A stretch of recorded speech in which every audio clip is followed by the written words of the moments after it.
Hey there, tech enthusiasts. Welcome back to Smart for Home. Today we've got something exciting for all you Samsung TV owners out there. Have you ever found yourself fumbling for the TV remote, only to realize your iPhone is right there in your hand? Well, today, I'll show you how to turn your iPhone into a powerful remote control for your Samsung TV. Let's dive right in. So, why would you want to control your Samsung TV with your iPhone? Convenience, simplicity, and the cool factor, of course. Plus, it's a great way to impress your friends and family. Whether you've lost your physical remote or just prefer the sleek touch interface of your iPhone, this tutorial is for you.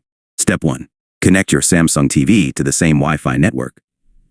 The first step is to ensure that both your Samsung TV and iPhone are connected to the same Wi-Fi network. Head over to your TV's settings, navigate to the network settings, and connect it to your Wi-Fi.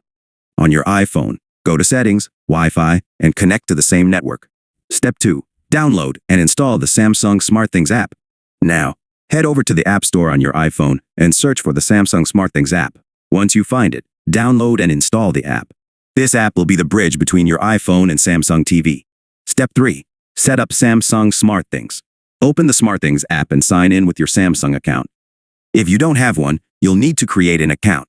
Once you're signed in, tap on Add Device and select TV. Follow the on-screen instructions to link your TV to the SmartThings app. Step 4. Control your Samsung TV with iPhone. With everything set up, you can now control your Samsung TV using your iPhone. Open the SmartThings app, select your TV from the list, and voila! You'll have a virtual remote control on your iPhone screen. You can change channels, adjust volume, and even use the keyboard for text input. Conclusion. And there you have it, folks. Controlling your Samsung TV with your iPhone is not only practical but also a pretty neat trick. If you found this tutorial helpful, don't forget to give it a thumbs up, subscribe for more tech tips, and hit that notification bell so you never miss an update. If you have any questions or want to see more tutorials, let me know in the comments below. Until next time, happy watching.